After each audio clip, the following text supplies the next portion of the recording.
Hey, what's going on? I'm Travis with Proselytize or Apostatize, and I'm here with my very good friend Tim Howard of Invoking Theism, and super stoked to have him on there because I know for myself, like of all my friends, that have ministries and do channels and everything, probably Tim and maybe Robert Rowe are probably the top two that I've really learned the most from. So I'm super excited to have him on here. So, Tim, if you want to go ahead and introduce yourself, tell us about your channel, what it is you do, and so forth.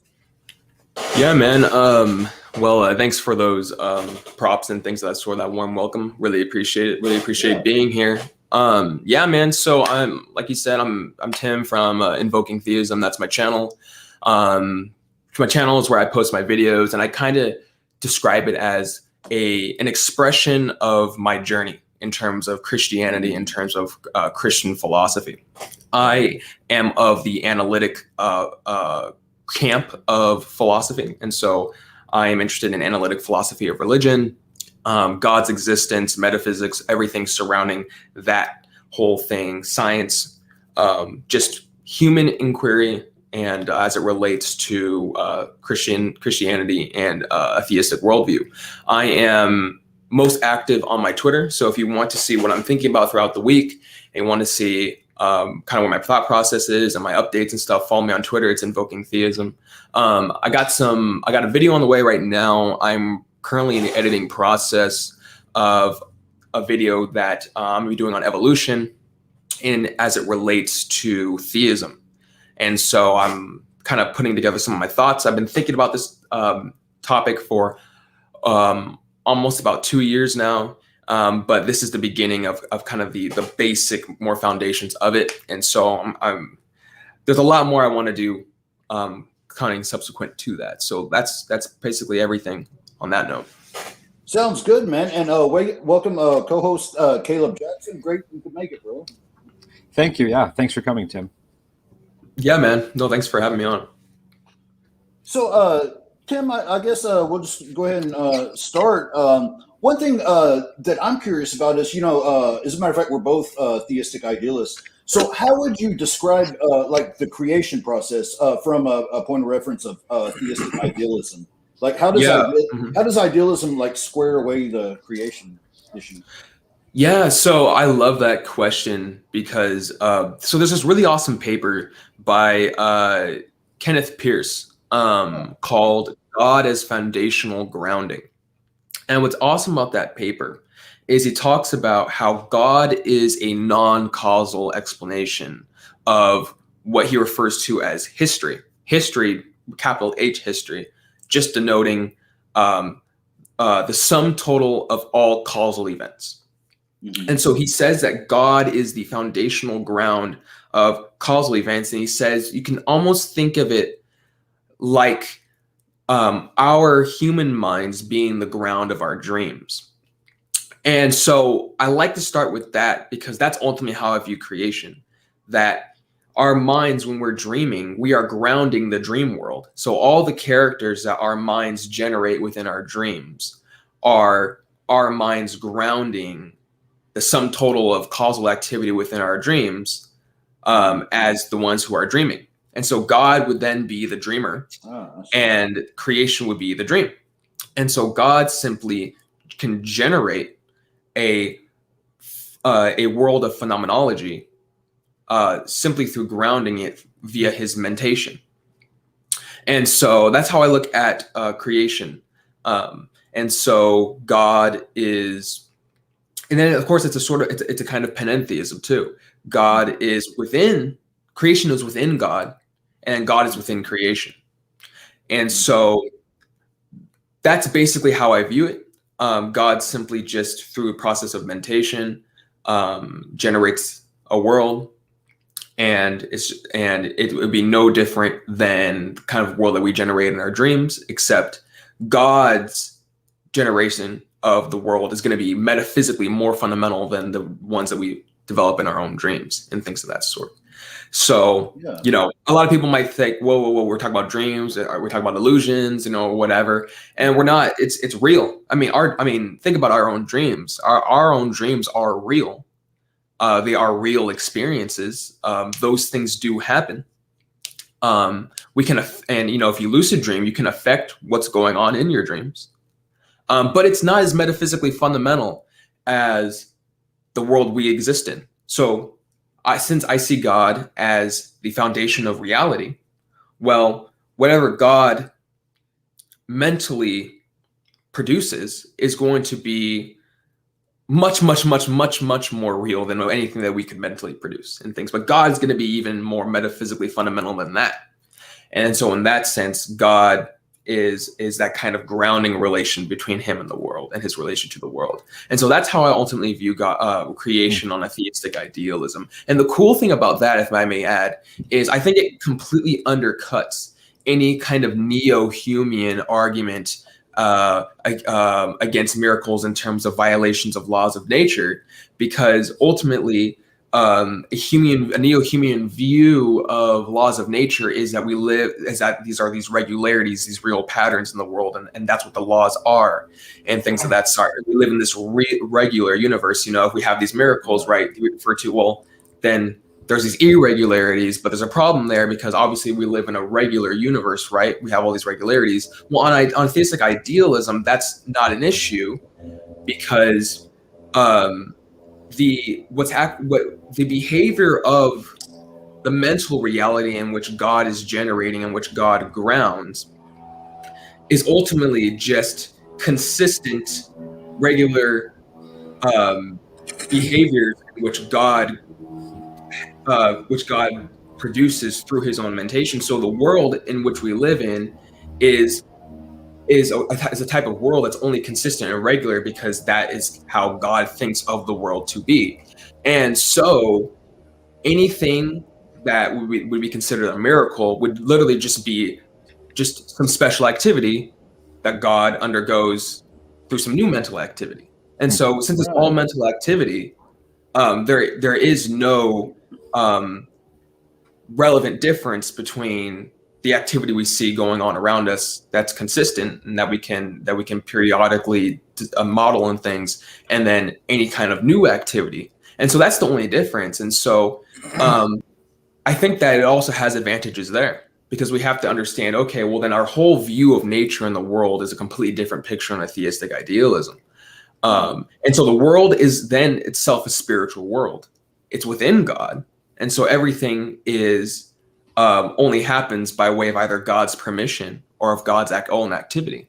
And so any neo-Humean argument along those sorts just breaks down, because it has to assume a certain view of nature. It has to assume a certain view of the laws, and has to assume almost like natural, like it's almost like we view nature as fundamentally non-mental, fundamentally non-God, and then then we add God to it, right? And that's a problem there. We need to be thinking about what is the theory actually telling us, and so that's how I look at that. And I think that's a really cool consequence of taking a theistic idealist view of the world. So would that like also rule out deism, because like God doesn't just create the world and kind of go do something else? He's actively engaging in every aspect of it at all times. Yeah. So go back right to the dream example. I mean, your mind is generating that world, and you're completely engaging in it. And your subconscious is the thing that's producing all the different faces and images and events that are happening, and yeah. No, I was going to say, with the dream analogy, I don't know if this is just because I'm misunderstanding, because I don't know that much about idealism, but how then do we talk about God's like foreknowledge or middle knowledge or things that haven't become yet? Because when I think, there's difference between my thoughts and my actions. I can think something and then act on it, or I can think on something and not act on it. But it seems under this view that there's not really a distinction. And so anything God thinks is itself created, and that's just the realization. So how does God have thoughts that are not yet actualized, if that makes any sense? Yeah. So it was interesting about the foundational grounding paper is it touches on a lot of this stuff. So the world is because it's a grounding relation, the world is then constituted by God's act of will. So God has this will, this grand intention for what the world will be. And then God's performance of his act of will to generate this kind of world is what grounds and constitutes causal history and the causal events that unfold. So God has this will for the way the world is and for the way the world is to be. And so the only reason why the world unfolds in the way it does, or why certain things and instantiate themselves in the way that they do, is because God's performing that act of will for the world to generate itself. So what's really cool about that is then you have this degree of randomness in the world. You have the stochastic system and everything, but then the existence of life permitting universe, moral agents and things of that sort are all encapsulated and grounded by that will. And so that's ultimately what God just take care of right at go. That's all taken care of, right? God lets that do its thing. When we get into things like foreknowledge and whatnot, that's ultimately going to get into debates about whether, is open theism true and things that sort, is Molinism true and whatnot. And ultimately, an open theist, someone who might take maybe an open futurist type view that maybe propositions about the future are neither true nor false, right? Then ultimately, all you have is event potentials. And that once these event potentials actually become actualized events, then God would know those things. I think what's interesting about that on an open theist view, trying to steel man as best I can, is that it jives very well with quantum theory. Because that's ultimately what we see in quantum theory. And I've actually been listening to Rob Kuhn's, he gave a lecture on how we almost see a revenge of Aristotle within quantum theory, and that actually, a lot of Aristotelian presuppositions, if we look at quantum theory from them, it actually simplifies a lot of these things. And he talks about that when we bring into the reality of actuality and potentiality, then quantum theory becomes very simple to kind of understand, things like measurement problem and all those things. Yeah. And so ultimately, on an open theist view, then if someone who takes that view, then it's ultimately it's actually quite coherent. At least by my lights, it's actually quite coherent. And so someone could say, okay, well, that's how I can reconcile those two things together. And so, but if you have other views, like maybe simple foreknowledge or a Molinist view and things of that sort, it goes right back to even though God is the ground and the generator of the dream world, God's also the sustainer of the dream world and things. And ultimately, the difference between God's own mental life and the dream world is that one is a public mental environment and one is a private mental environment. So think about ourselves. I can think about something right now, and I can never, ever, ever tell you guys what I'm thinking. And I'm the only one that will ever know what I just thought. That's my private mental life.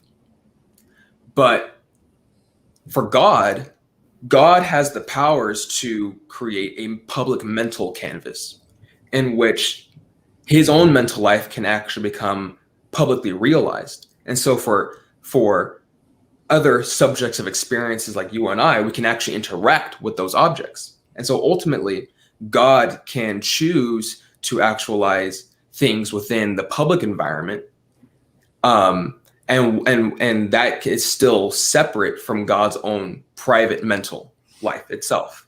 And so that's how I look at that. And it goes right back to I'm not always dreaming, and I think we've had certain situations when we dream in which we can think of something, or we might not even be like supremely aware of what we're thinking about, but it doesn't instantiate itself in the dream. And so just to kind of, and remember, analogies, like, they're not perfect, right? So this is just like the best way I can kind of get a more familiar example into what I'm talking about here. But basically, that's how I look at that. So you have public environment, mental, and private environment. And then that's ultimately what the universe is God instantiating that public environment. And then it's ultimately grounded by his act of will and what the will is and how it plays out. So, Tim, would you say that this model can accommodate multiple models of God, like you were saying with open theism, or maybe a a Molinist view and things of that. Maybe even I don't know how you would feel about the determinist type view, but would you say that it can kind of work across the board of models of God? Yeah, no, I think so. In my current thinking, I haven't come across any model in which it can't work.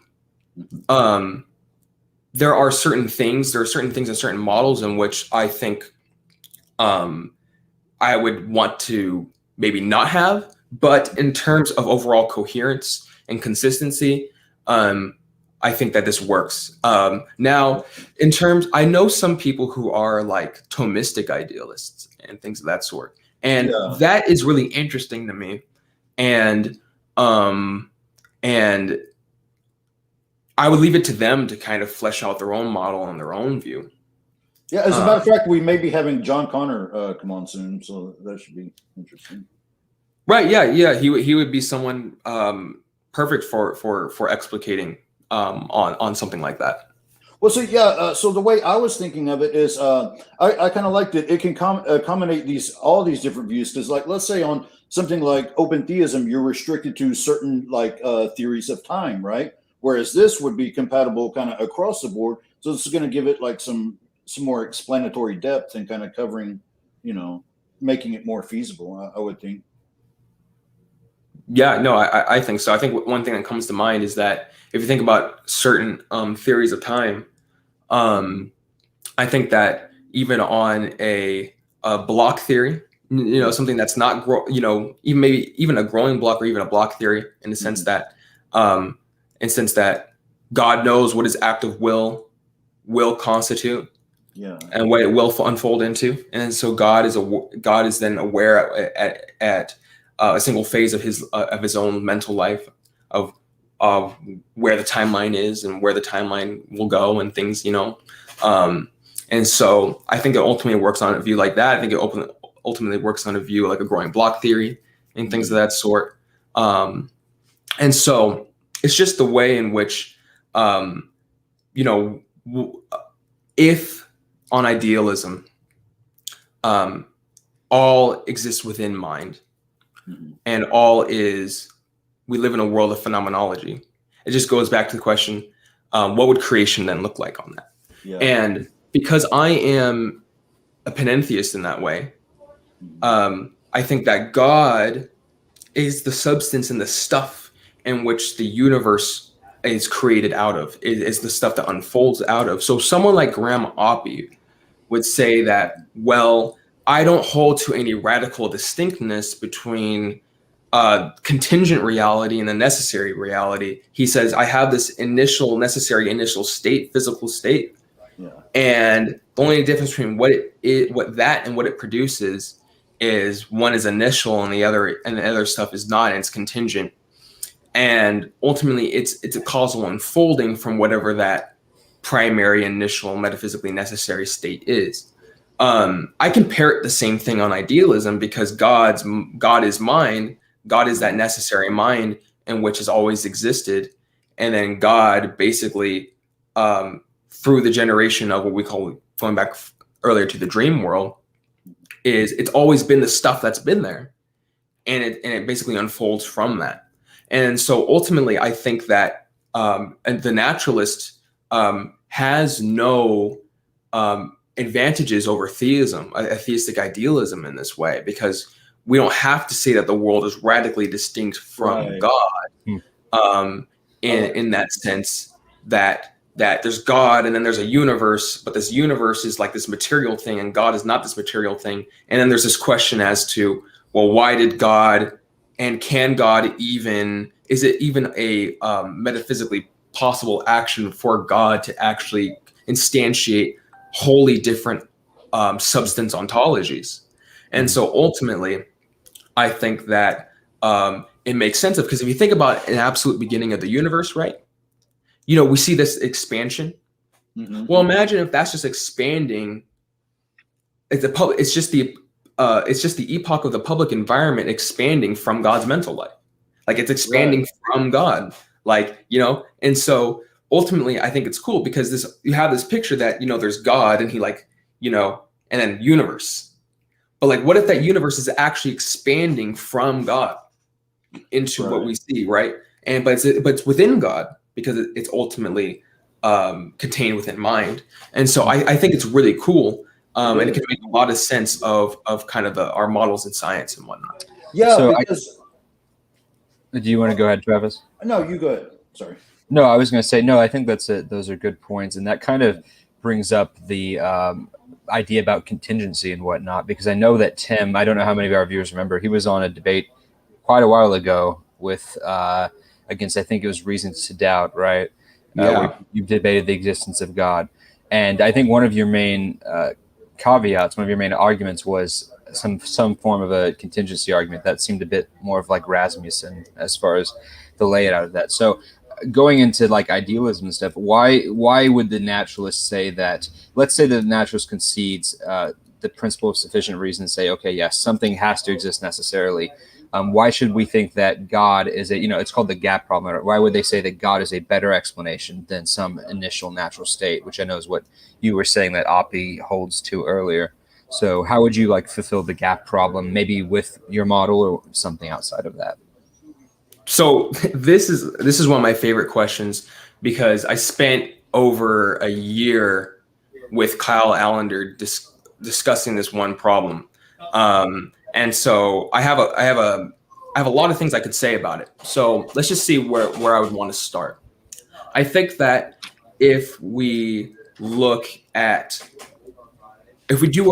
our comparative assessments between what a naturalist worldview or what a naturalist theory would look like, and then what a theistic theory would look like, then we can say, okay, well, ultimately it's going to come down to what would satisfy as a complete explanation, like our final explanation. What is an appropriate stopping point for explanation? What is the metaphysical bedrock we should look for?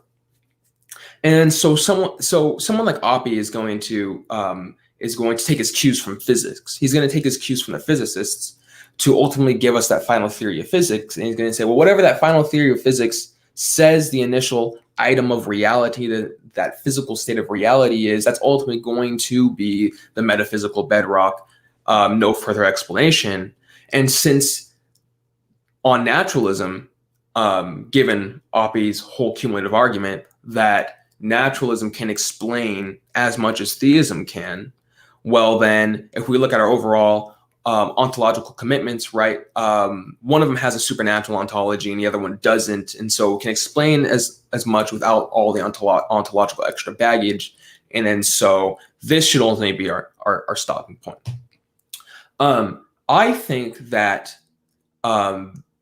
actually theism is going to have the simplicity advantage in terms of its final stopping point. And I think that it's going to have an ontology that's more relevantly similar to the world in which we know, in which we experience, in the world in which we're trying to explain. And I ultimately think that God's own nature is the simplest kind of nature that's going to leave the least amount inexplicable in the end. And so what do I mean by that? So if we compare theism and naturalism, and we say, okay, well, there's this naturalistic foundation, right? And let's say it's this quantum state, right? Well, if you look at the quantum state, now someone can say, oh yeah, I just believe in a foundational quantum state, but you believe in this God who has all this power, who knows all these things, and can do all these things, right? And then creates a universe for these different reasons. That seems much more complex, right? Well, let's look at what our foundations are doing. The quantum state is ultimately going to have a multitude of properties in which we can describe. We can just like list down a column. We can list them out. Okay, what is the energy like? And then all the mathematics that comes with describing the energy state. And then we can talk about the boundary conditions of this state. And then we can talk about all the different laws governing this state. And you can go on and on and on and on and on, all the different degrees and parameters around what this quantum state is. I mean, if you just look up quantum field theory and look up how a quantum field is modeled, there's a lot of stuff there to understand it and to explicate and write down. But with God, I define God as simply an instantiation of a single property of absolute perfection. And everything else from there is derivative and epistemic. So absolute perfection is going to have, it's not going to be a mixture of varying degrees of properties and having like these unlike properties in relation to each other, all these different states and fields and all these different things. What we're going to have is ultimately a being that is just absolutely perfect. And that's all you need to say. And everything else about the being is just an epistemic prediction. And everything about the being is purely positive. So there's no mixtures going on there. So everything it has, if you want to say, okay, yeah, this absolutely perfect foundation has power. But its power is going to be perfect. It's going to have a perfect mode of existence, necessary existence. It's going to have perfect knowledge. It's going to have, everything is going to be a perfection. Everything is going to be a purely positive property. But we don't even need to list out the properties. It's just an epistemic prediction of what it means to be absolutely perfect. So all I have to list out is absolute perfection. And all of its properties are uniform. They are like one another. There's no mixtures or varying degrees. It's just absolute. I don't even need to specify any limits or whatnot. But on a naturalistic foundation, you have to do that. And furthermore, what I mean by this, a theistic stopping point is going to leave the least amount of unexplained, is that it's going to have the ability to actually explain its own aspects, its own properties. So if we want to say that necessary existence is a property, right? People say, oh, existence isn't a predicate. Well, necessary existence is. And if you say, well, it has necessary existence, well, ultimately, perfection, the property of absolute perfection, that instantiation of us, that single property, is ultimately explains necessary existence. Because God will then have all perfections, and it will be greater, whatever it is greater for God to be, God will be that, right? That's on this kind of perfect being theism view model, right? Well, God's going to have, as Josh Rasmussen says, this perfect mode of existence is going to be a type of existence that has the firmest grasp on existence. And that's ultimately going to be necessary existence, anti-fragility. It's not going to be fragile. Nothing's going to be able to perturb it or to change its mode of existence. It's just going to have that. And so ultimately you can just derive and deduce epistemically from absolute perfection. And so it actually explains its own existence. There's nothing that I can see on any physical state, if that's going to be the naturalist stopping point, that has the same tools. And so ultimately, absolute perfection can just explain those things. Now, if you want to ask, well, then what explains absolute perfection? I am perfectly fine saying, one, that is out of my epistemic purview, and two, that could ultimately just be brute. But think about it. How many brute things are on are we comparing it to on the naturalistic picture?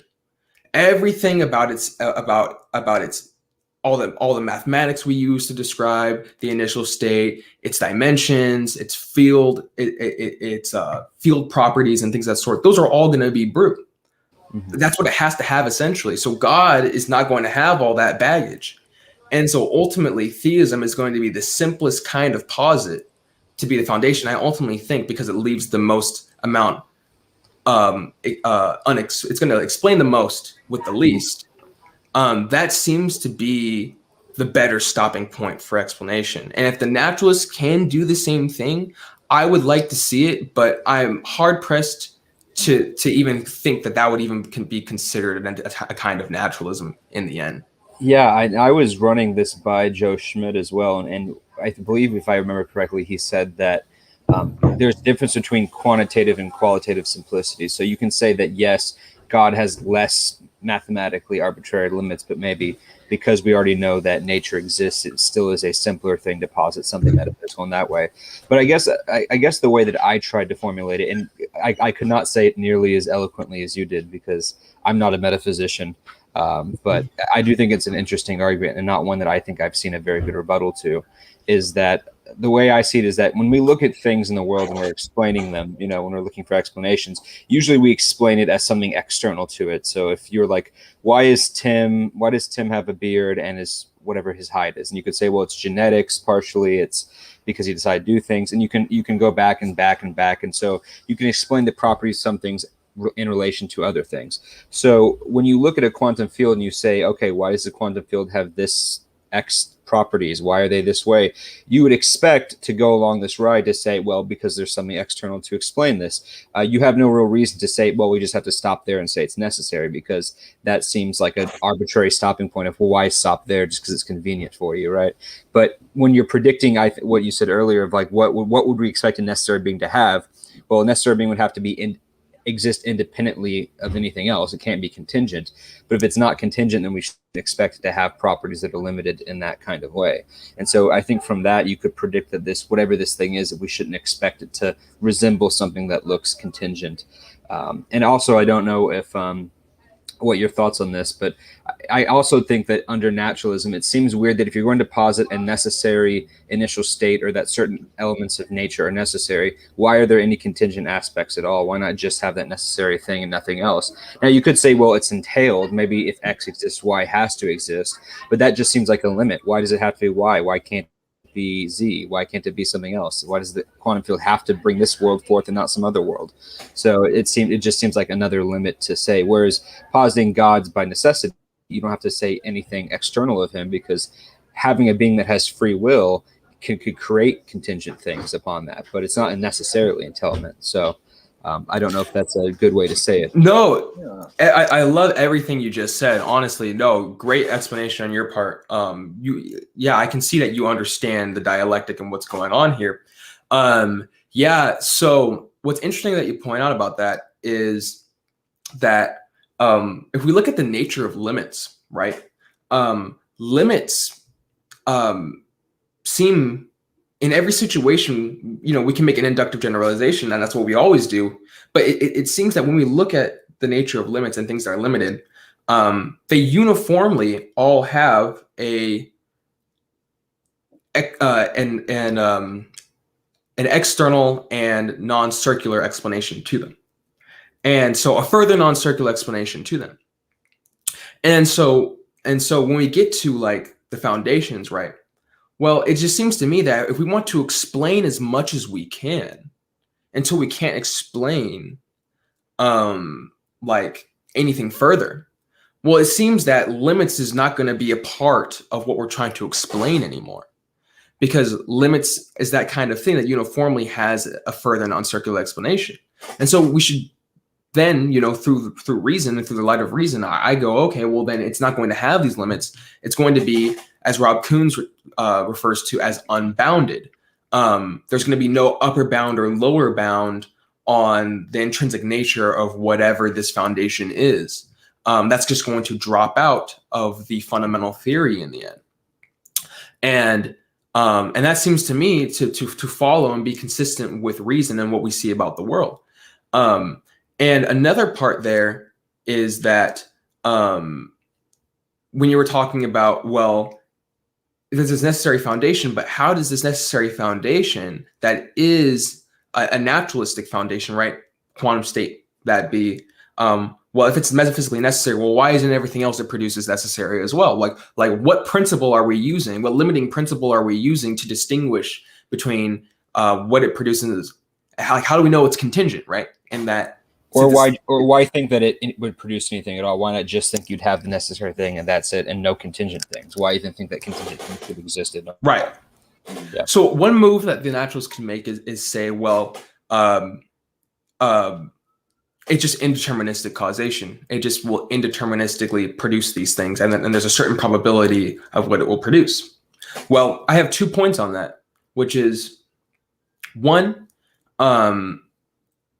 that's going to be brute in the end. There's going to be no explanation. It's going to be inexplicable as to why it, like you said, like why should we expect it to produce anything? But ultimately, why it has indeterministic causation in the first place, and then ultimately the probabilities of what it produces and the kinds of things it produces is ultimately going to be brute in the end. But if we look at an absolutely perfect foundation, well, again, it's just an epistemic prediction that it's going to have perfect freedom and perfect efficacy of will, because it just follows from being absolutely perfect. And so because it's not going to have limit on its powers, and so it's going to have absolute cognitive powers, unbounded cognitive powers, unbounded volition, and things of that sort. And so ultimately the relationship and the link between what an absolutely perfect foundation will produce in itself is going to be that of freedom, of volition, of choice. And that is ultimately explained in just a derivative of its own nature. Again, that's the advantage I see there, but I don't see any features of a naturalistic foundation that gives us that. We're ultimately going to say, well, yeah, it just has objective chance. This is what Oppie says. It just has chancy processes. And he says, and so because I'm operating under this theory, he has this theory first approach, which I have taken a liking to myself. He's going to say, well, then it's going to have this predictive success and things of that sort. And because it's simpler, I'm going to see that this theory has more explanatory virtues to it and whatnot. But that's ultimately the move that the naturalists can make. But ultimately, theism is going to explain the most with the least. This is the common theme, the common pattern we're seeing here. So is it that naturalistic, the indeterminism limits that why it have to be indeterministic and not free? Is limit that need to explain that's what's not as sufficient because you're just limiting what it could be, since it's conceivable that it could be something else. Yeah, so it's more of that. There's no explanation of we can't look internally into this naturalistic foundation and look for something to explain its mode of causation, right? Because I say that God has indeterministic causation because that's ultimately just a consequence of having freedom of choice, right? But on naturalism, on a naturalistic foundation, I don't know that. So it's like, think about like ravens, for example, right? We know that all ravens are black. And so you can ask, well, why is a raven black? Why is this bird black? Oh, it's because it's a raven, right? I can look internally into the nature of what a raven is and know, okay, it's going to be black, right? Well, that's kind of the way that's kind of the way I can pair it, give it, it's analogous to an absolutely perfect foundation, right? You can look internally into its own nature and then deduce and derive. On a naturalistic foundation, I can't do that same thing. So that's what's ultimately going to be. There are some objections, though, that, and I've been going back and forth with Joe on this too, on some objections to the no arbitrary limits proposal, which is that, so far, if we look at total space, like explanation space, right? We're always, all explanations that we know of are limited in nature. And there are more ways in which something can be limited and explain something than there's ways in which something can be non-limited and not and still explain something. So if we take a jar, right? And we fill the whole jar with red marbles, and that's all the different ways something can be limited and explain something. Then we have one blue marble, and that's a non-limited thing, because there's only one way in which something can have no limits. Well, ultimately, it's going to occupy a greater probability space, and so there's a greater intrinsic probability that our ultimate explanation is going to be something that's limited.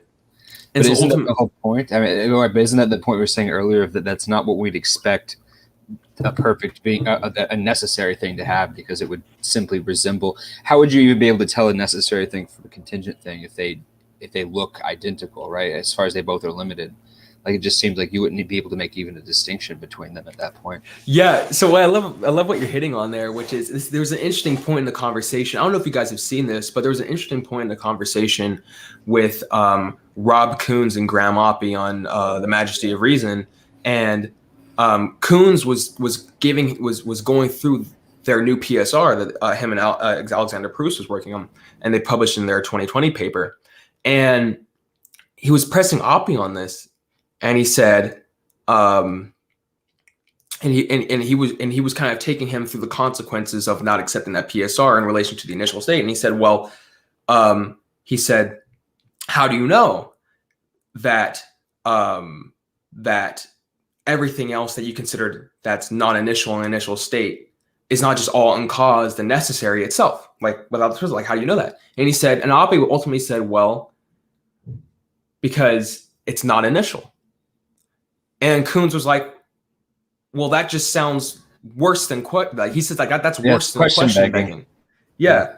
Actually, Kuhn's put it as like foot stomping. He said to him, that actually sounds like foot stomping to me, because he says that like how he even pressed him, like, how do you even know that like your brain isn't like the initial like state of reality and everything, unless you have this principle that's going to be able to ultimately get you to this kind of fact that's going to be unbounded and everything not. And he says, well, he's like, there's a long history of 13.8 billion years between me and initial state. He says, but no. He says, you're just like, you're assuming that, you need some way to differentiate, and you need some principle that's also ultimately going to give you these things. At that point, it just solipsism at that point, essentially, or almost. Ultimately, if you don't think that that all limits alike can have explanations, I think that you ultimately get into there are ultimately some dialectical consequences and absurdities that can result from that being, well, then how I know everything is not just all these limited things, just don't have an explanation in my experience. All my experiences just don't have an explanation. Mm-hmm. Oh, but then we get to this part of reality, and that doesn't have an explanation, even though it's limited. It's like, what are we doing here? Yeah.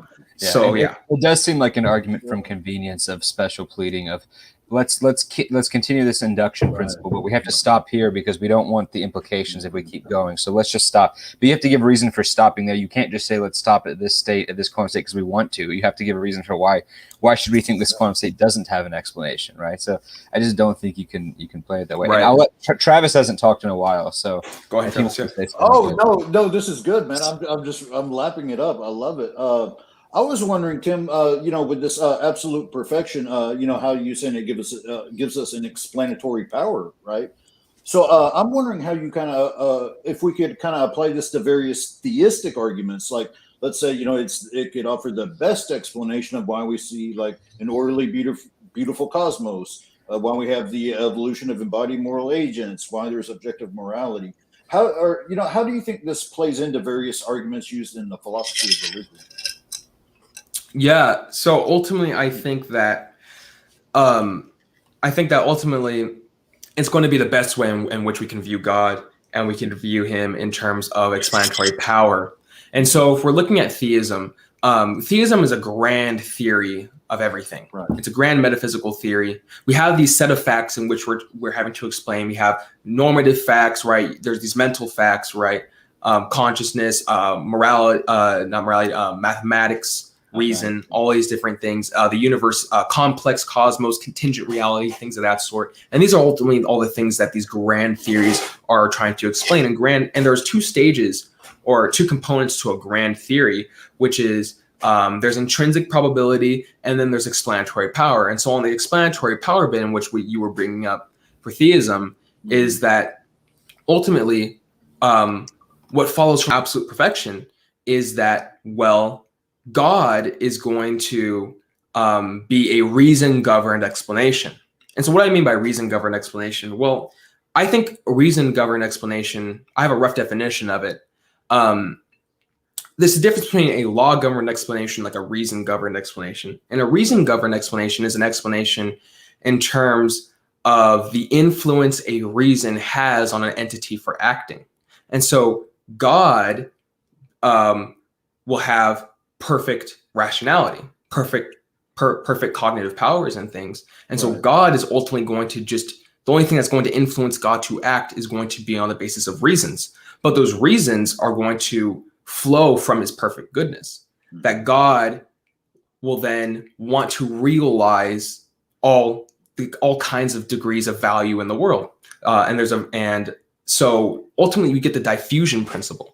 And the idea that goodness is diffusive of itself. And so God's going to be perfect, absolute perfection. Well, then God's going to then, the diffusion principle is just going to be what creation is. God's then going to inevitably create because it is good for God to create, and he's going to want to realize all these different things. And so I think if we think about certain things we see in the world, I think we can make some predictions from the theory that there's some epistemic strength from these predictions, such as an orderly, complex universe, one in which is law governed. But I think the cool thing about law governedness is that ultimately laws are themselves rational, that they have this rational structure. And so we ultimately see this rational structure all throughout the universe. The instantiation of actual rational agents in which are aware of moral truths and can choose between good and evil, the ability to be able to actually, through their own mental activity, access and comprehend the universe itself, do science, things of that sort. And so all these different things is going to be something that is going to be unsurprising if such a being exists. And I think that it has great explanatory power when it comes to some of these facts.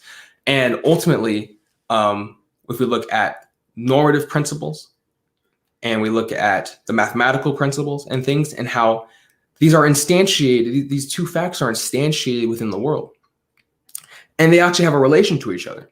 Well, then the ultimate foundation is going to be the linking structure between the instantiation of these facts. Makes sense if it's going to be something that, if you want to call it, a perfect mind, a perfect mental foundation. Right. And so I think that in terms of explanatory power, that's kind of how you get theism to do that as an explanation. So, yeah. Yeah, I like that. So we can say, there's these certain sets of facts, right? And if absolute perfection is the case, we would expect these certain sets of facts and everything. I'm wondering, Tim, would you want to take a question from the audience? Sure, yeah. Okay, this is from Daniel. How similar is this absolute perfection to maximal greatness and perfect being theism? Are they synonymous? So, yeah, absolute perfection is perfect being theism. The reason why I don't use terms of maximal greatness and whatnot is I think that actually maximal greatness is just something that's derivative of absolute perfection. And so the thing here is that we don't need to kind of, in explicating God this way, we don't need to start bringing up all these different properties and putting them together almost under a single umbrella. It's just there's a single property, and this single property is all you need to make sense of the different aspects of what this being would be. And so it would have maximal power, it would have maximal knowledge and things of that sort, because ultimately having all perfections is, basically having idealized excellences, you can put it. And so that's the reason why I use it that way. I just think that it is a more advantageous way to put this understanding of God in that way of just absolute perfection. Yeah. Tim, I think we've really enjoyed this time with you. We're probably, I don't know how long Travis wants to go on the show. We probably have about 10, 15 more minutes-ish, unless Travis wants to go longer. I was going to ask 2 more questions, and then I'll see if anyone else wants to do it. But the first one was this isn't really going back to idealism, but since God is the force on which everything is contingent, and since all causality is essentially derived from God's mental states, and I don't know your position exactly on freedom of will, but where would free will come from then? Is libertarian free will independent of God's causation? How would that pertain to the whole idea of contingency and stuff like that? Does God create a free agent and then snap their strings and essentially make it independent of his own existence? Is that even possible? So what are your thoughts on that? And then I'll ask the second question that's unrelated. No, that's a really good one, honestly. So what I like about that is that it allows me to explain and explicate on something important, which is that the whole idea that consciousness, a primary aspect of consciousness is that it's autonomous. And so not all consciousness and not all mental activity has to be determined like causal activity and things of that sort. And so ultimately, the existence of other minds and having their own freedom of will is ultimately comes from the fact that consciousness in a large way can actually be autonomous. And another way of putting it is that the way that Bernardo Kastrup puts the human minds is that since we all exist within universal consciousness, and of course I say that's God, our minds and our existence are dissociative alters of fundamental consciousness. So in a sense that there's this dissociative aspect of reality, right? So go back to the whole law governedness, right? We look at these objects and they have their powers, and they have these regularities, the way that they regularly exercise their powers. You know, when their powers are unhindered, they exercise them in a way that is dispositional, and that then we can model them and things of that sort. But us, then we are the objects of experience in which are dissociative, and so then consciousness disassociates into then these free minds, and these minds are able to then make their own choices and things, have their own private lives, private mental lives. So these objects that we see, like stars, planets, and things of that sort, they don't have private mental lives. They are part of the public environment. But God can basically, through his powers, produce these dissociative alters in which have their own private mental lives. And of course, then they're going to have the powers of freedom and things of that sort. And that's how I ultimately look at it. It gets into, it balances on a fine line between, how does God then create other minds? And I'd say that's a much more difficult question to answer. Like, what is the process in which God goes to create other minds, right? But ultimately, I don't think you need to answer that question. It's kind of like you don't need to have a rigorous definition of life to know that the universe is life permitting. It's kind of the same way of that. So yeah. No, that's good. That's why for me, even though I do believe in libertarian free will to an extent, it is hard because when I explain it to people, I feel like the difficulty is there's no good analogy. I think the only could Tim's be okay. I'll get to that in just a second. But it seems like there's no good analogy other than saying that it's analogous to God, because really we don't have anything that I'm aware of in the natural world that's analogous to our freedom. Now you could say indeterminacy of quantum mechanics, but then I think you get into Van Andwagen's chance objection, where that's not really freedom, that's just randomness. Right. And that's not the same thing as agent causation, whereas that would be event causation. So it doesn't seem like there's any good analogy other than it's like what God is, and you just have to stop the explanation of because the agent wanted to, and there's not really anything outside of that, because then it wouldn't be free if there was a cause for explaining why that was. Would you like to? I was going to say one, but we can get to. Yeah, we can do that comment real fast if you want, just before I forget about it. I think that's John. I think that's John, but yeah, it's John. Yeah, I just my public policy is just to ignore John. Okay. I think you're not. So you don't answer the question. Oh, which question? It was. It said, "Could you be charged with determinism?" Yeah. That's a good. No.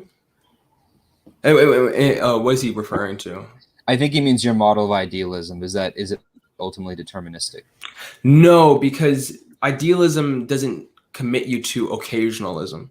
The idea that that the universal mind, universal consciousness is everything that happens is the result of that consciousness actually thinking of those things to happen. So it would be like God basically through his own mental activity, like that's why anything happens is God's always like mentally like making things happen and like producing these things to happen and all these different events, rather than I said that consciousness is largely autonomous. And so God doesn't have to always be for, if anything is going to happen at all, it doesn't have to be because God is setting those things in motion all the time. That would be occasionalism. And that was what Oppie actually wrote a paper against idealism, saying that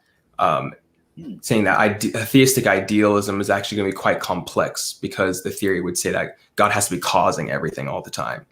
Right. And he doesn't have to, in the same way that that when we're dreaming and stuff, ultimately a large part of it is our own subconscious just playing out And then, when you can lucid dream, that's when you're actually causing things to happen and stuff like that. Like I said, it's not a perfect analogy, but it's in the same way. God doesn't need to be causing everything to happen for things to work mentally within the universe. Or things in the universe to be working mentally. Yeah, and kind of like going off what John said, I've heard like on the flip side though, that this could be seen as sort of a process theology, because some people have said that as reality changes, God's mind, things change, and so it's like God is like in process. Yeah, I think ultimately that God has a grand intention for what reality is to be, and that in a way that God fundamentally is unchanging, but of course God extrinsically can change in ways, and ultimately those ways are only going to be in accordance with His perfect goodness. So whatever God does is going to be on the basis of what are the good reasons for God to produce this new kind of activity in the world. Right. And so, yeah. So I had a follow-up, and I don't. Oh, sorry, Travis, go ahead. Oh no, please go ahead. No. Well, this is not even my second question, but I'm adding it on to the one that was just asked. So I'm sorry that I keep making this show any longer than it needs to be. But I don't even know if you answered this, because I didn't because your answer went over my head and I just didn't understand it. But does this not, so in determinism, is if God is a perfect being and He has freedom and He wants to create a perfect the best creation, does this entail modal collapse, or could God have created a different world, but would that world be as good? Because it feels like if God could make a better world, He would have, and if God made an inferior world, then He wouldn't be perfect. And so would a perfect being have to make it like a specific kind of world that could not have been any less perfect, if that makes sense? Right. I think that when God is faced with a range of options, and some of those options could even be incompatible with one another. Like if God actualizes this world, well, that world can't contain this because it's an incompatible action.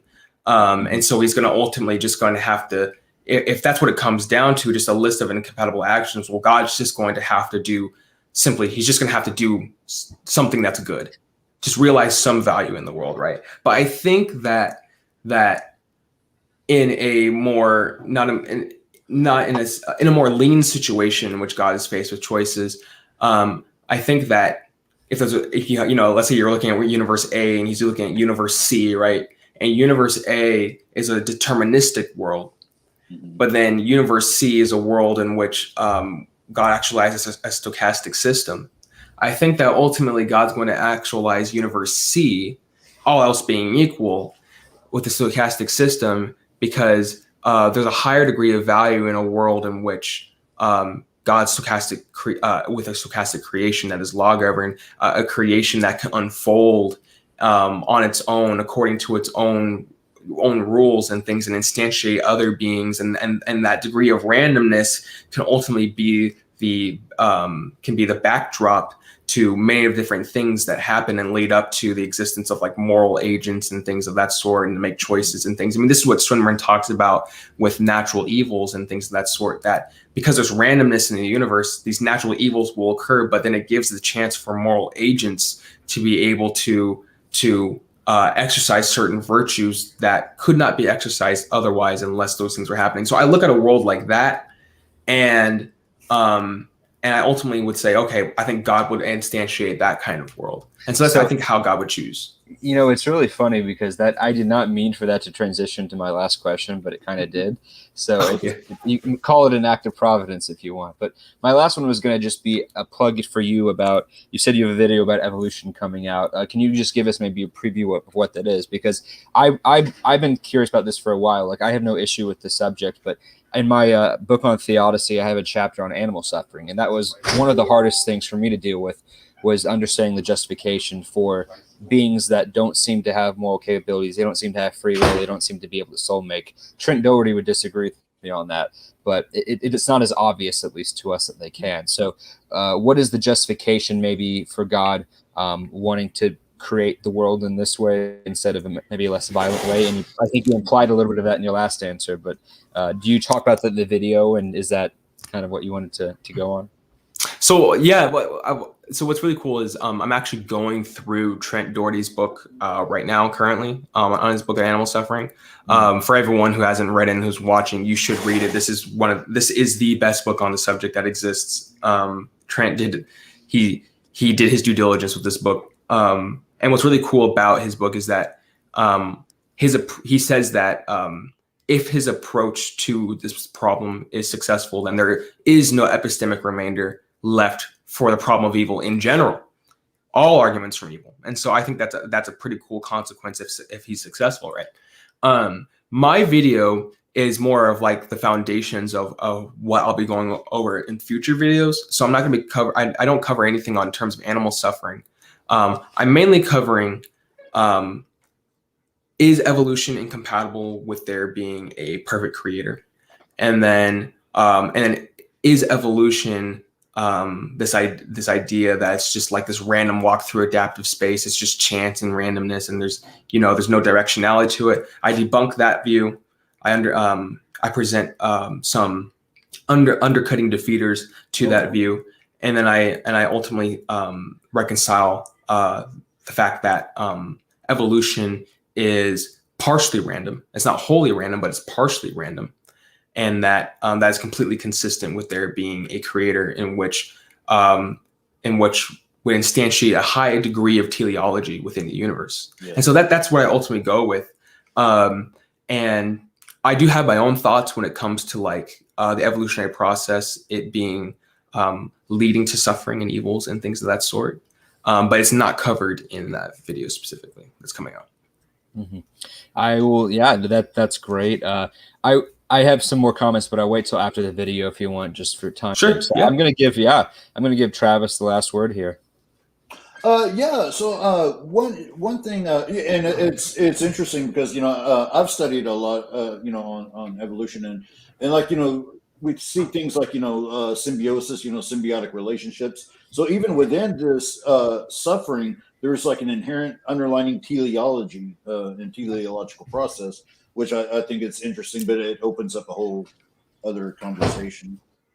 But we had one question from John that I thought was interesting because this is kind of an objection that comes up to idealism, and that's like, are there any scriptural passages we could use?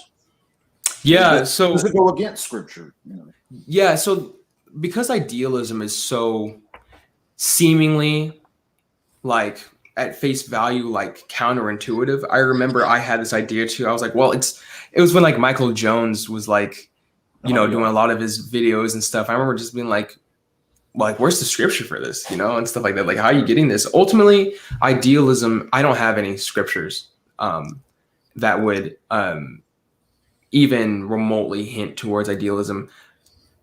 One, because I don't even think scripture does hint towards idealism at all. I think that the idea that the topic of substance ontology and metaphysics was not on the mind of any of the writers. Sure.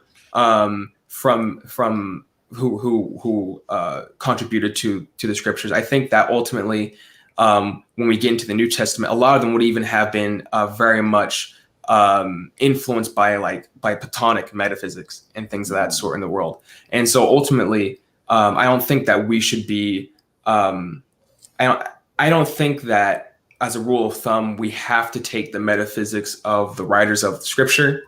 And have our metaphysics be their metaphysics. I think that there is room for disagreement upon there because, like I said, Plato's heaven and things of that sort was just like the mainstream view. Like it was fashionable in like New Testament times and things of that sort among the Greeks and stuff like that. But I think that period, yeah, exactly. So I don't think that. And two, it's philosophical theology. So like the Scripture claims that like God is omniscient. But it's up to philosophical theology to really explicate what is omniscience. How do we define it? And that's ultimately what analytic philosophers do and things. Open theists, again, would say that God is omniscient, but the propositions about the future are just neither true nor false. So they're not something that God can't actually know until they actually happen. So God's still omniscient. It's just that propositions about future contingents is not something that omniscience is not demanded of omniscience, right? And so then that's that view, and none of this stuff is discussed in Scripture.